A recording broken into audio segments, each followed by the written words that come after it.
भंजनगर उपखंड में समस्त भित्तिभूमि थिबारु याको घुमुसर जिला घोषणा करने पर दीर्घ दिन है विभिन्न संगठन दाबी कर एप्रति सरकार ध्यान देउनथिबारु आज यार प्रतिवाद में घुमुसर तालुका रजक समाज पक्षर एक विराट शोभायात्रा सहर परिक्रमा करने पर भंजनगर उपजिलापाल अनिल कुमार सेठी को मुख्यमंत्री उद्देश्य एक दाबीपत्र प्रदान कर 8टी ब्लॉक थिबा यह विराट सब डिविजन एवं सरकारी सुविधा सुजोग पाइबा संग्राम करिआसुछि। घुमुसर जिला घोषणा भंजनगर सोरडा जगन्नाथ प्रसाद बेलगुंठा बुगुड़ा बालीपदर भली विभिन्न स्थान में पदयात्रा बंद पालन चिठी लेखा अभियान कर सारी एसहित विभिन्न पंचायत और गाँ गुड़िकर जनसाधारण को आंदोलन में सामिल करने सचेतन रथ परिक्रमा करुछि।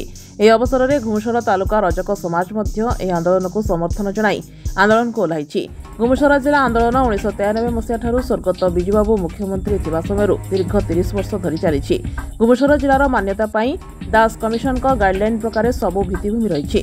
2010 मसीह वर्तमान 5टी अध्यक्ष थिबा VK पांड्यान गंजाम जिलापाल थिबा बेले राज्य सरकार को घुमुसर जिला पाई सुपारिश करथिले। तेणु भंजनगर सब डिविजन को अग्राधिकार भित्तिरे घुमुसर जिला घोषणा करने पर दाबी जोर धरी। मो प्रसन्न कुमार सेठी घुमुसर तालुका रजक समाज साधारण संपादक।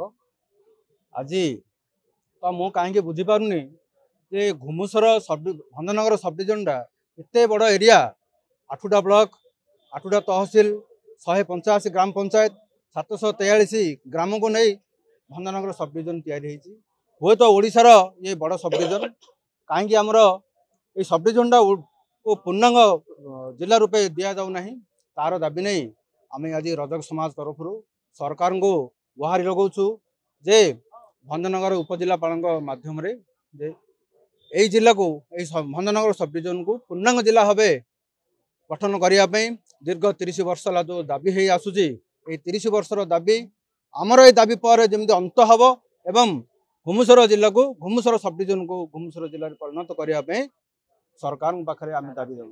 धन्यवाद। जदि आमर उपजिला महोदय माने सह से जदि आमर मुख्यमंत्री को टिके आमर गुहारीटा जनइबे आमर घुमुसरटा जिला करदेले आम बहुत उपकृत हेबु। आज तो आम समस्ते अवहेलित कर रखी आम तो छत्रपुर जापारूँ एत दूर आम गुहारी शुणी पारना जेहेतु ये गोटे कलेक्टर गोटे रही आम आउ उपकृत हो। भंजनगर जेके पटनायक रिपोर्ट रियो न्यूज।